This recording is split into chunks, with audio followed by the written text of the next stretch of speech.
Saya ingin menggambarkan kekesalan saya yang tidak terhingga kepada kenyataan Yang Amat Berhormat Menteri Besar Perak, Datuk Seri Sa'rani bin Mohamad pada 28 Ogos yang dipetik dari berita bahawa beliau menggambarkan perasaan sangat simpati kepada mantan Perdana Menteri Datuk Seri Najib Tun Razak.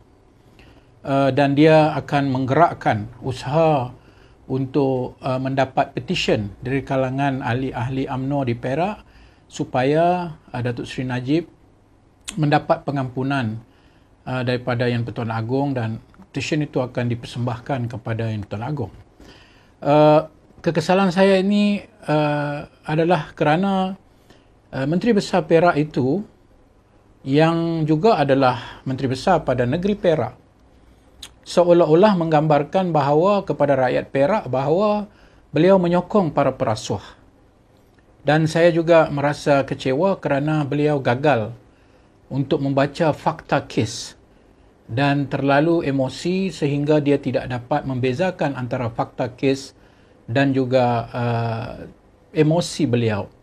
Kalau kita melihat kenyataan daripada semua kronologi kes Datuk Seri Najib Tun Razak yang disabitkan kesalahan dana 42 juta SRC, iaitu 12 tahun sabit kesalahan dan juga 210 juta denda, kita akan dapati bahawa perjalanan kes ini bermula daripada 2018 hinggalah kepada 2022 menunjukkan proses keadilan dari sudut perundangan berjalan dengan memberikan hak kepada beliau dan pasukan pembelanya untuk membuktikan dia tidak bersalah.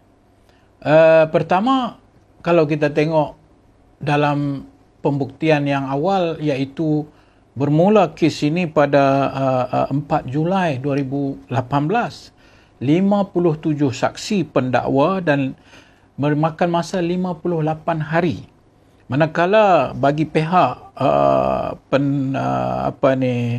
pendakwaan, bagi pihak yang membela, mereka telah diberi peluang untuk mengemukakan 19 saksi dan prosiding berjalan selama 33 hari. Hanya setelah itu pada 28 Julai 2020 barulah Mahkamah Tinggi telah mensabitkan kesalahan tersebut.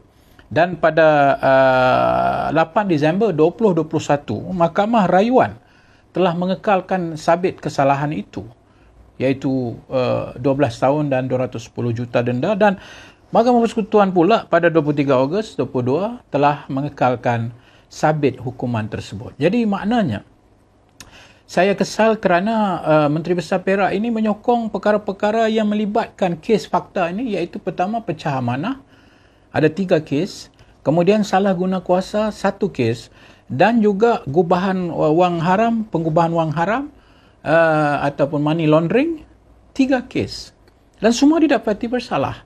Dan paling sedih saya ialah Datuk Seri Najib dengan jelas salah guna kuasa dia ketika menjadi Perdana Menteri dan Menteri Kewangan di sekitar tahun 2011-2012 menggunakan duit KWAP ataupun KUAP, kumpulan wang pencen, yang bernilai 4 bilion ringgit Malaysia dan dibelanjakan untuk pelaburan.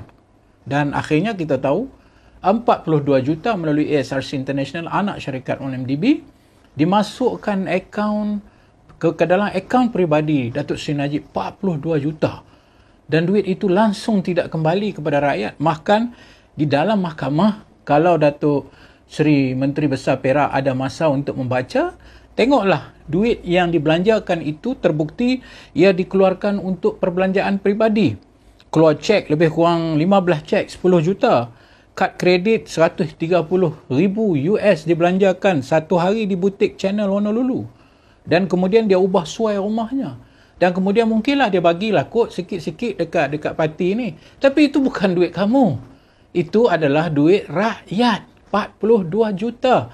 Dan kita menanti lagi kes-kes lain dalam 1MDB yang kita tahu bahawa kes-kes lain juga tidak mungkin tersasar lari jauh kerana SRC International ini adalah anak syarikat 1MDB dan tidak mungkin kes ini, SRC International ini, apabila dibawa kepada yang lebih besar, boleh dipertahankan. Jadi cukuplah Menteri Besar Perak.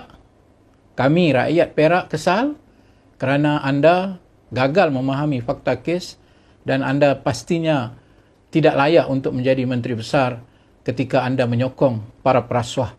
Ini bermakna anda tidak menginginkan dan mendambakan sebuah kerajaan yang ada maruah dan integriti. Sekian, wassalamualaikum warahmatullahi wabarakatuh.